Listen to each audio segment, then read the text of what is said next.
이태원 참사를 수사 중인 경찰청 특별수사본부는 박희영 용산구청장 그리고 박성민 전 서울경찰청 정보부장 오늘 다시 소환할 예정입니다. 현장에 임성재 기자 나오십시오. 네, 경찰청 특별수사본부에 나와 있습니다. 네, 자, 오늘 소환 조사 소식부터 자세히 전해 주시죠. 네, 특수본은 초조사 이후 열흘 만에 박희영 서울 용산구청장을 불렀습니다. 박 구청장은 조금 전 출석했는데 별다른 말은 없었습니다. 또 이 헬로윈 관련 정보보고서 삭제 과정에 연루된 경찰 관계자들을 줄줄이 소환합니다. 박성민 전 서울경찰청 정보부장과 전 용산경찰서 정보과장입니다.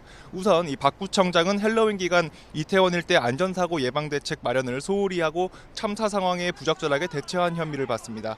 참사 나흘 전 주재하기로 한 확대 간부 회의를 제대로 참여하지도 않고 자리를 떴고 이 하루 뒤 열린 헬로윈 대비 긴급대책 회의에는 아예 모습조차 드러내지 않았습니다. 또 참사 당일에도 현장을 찾지 않은 데다 직후 진행된 여러 차례 회의에도 참석하지 않은 거로 드러났습니다. 특수본은 오늘 박 구청장을 상대로 그간 확보한 관련자 진술과 압수물 결과 분석 등을 토대로 혐의 입증에 주력할 거로 보입니다. 정보보고서 삭제 의혹과 관련해서도 이번에는 현재까지 소환자 가운데 가장 윗선인 박성민 전 서울청 정보부장과 실무자인 전 용산서 정보과장을 동시에 부릅니다. 특수본은 두 사람을 상대로 삭제를 지시하고 지시받은 경위와 이 조직적인 은폐 가능성까지 살펴볼 거로 보입니다.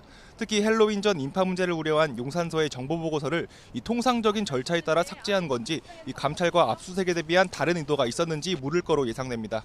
이 밖에 참사와 관련해 경찰 현장 책임자인 전 용산서 112 상황실장도 다시 부르는 등 이 실무자급 인물들에 대한 소환 조사가 막바지로 향하는 모습입니다. 네, 그렇군요. 이 주요 피의자들에 대해서 구속영장을 신청할지도 이번 주에 결정될 것 같다고요. 네, 특수부는 주요 피의자들에 대해서 이번 주 신병 처리를 예고했습니다. 1차 입건된 관련자들 대부분이 두 차례씩 조사를 받았기 때문입니다. 이임재 전 용산경찰서장, 유미진 전 서울경찰청 상황관리관, 최성범 용산소방서장에 대한 2차 조사는 이미 마무리가 됐습니다. 또 오늘 박 구청장과 용산경찰서 전 정보과장에 대한 소환 조사까지 이뤄지면서 이 주요 피의자 2차 조사가 마무리됩니다. 때문에 특수본이 예고한 대로 이번 주 주요 피의자들에 대한 신병 처리 여부가 관심입니다. 소환 조사와 압수품 분석 등을 토대로 일부 피의자들을 선별해 이 구속영장을 신청할 거로 보입니다.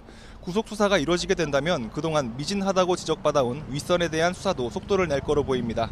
앞서 특수본은 김광호 서울경찰청장도 소환 조사하겠다고 예고했고 고발장이 접수된 이상민 행안부 장관에 대해서도 필요한 수사를 모두 진행하겠다고 밝혔습니다. 지금까지 경찰청 특별수사본부에서 전해드렸습니다.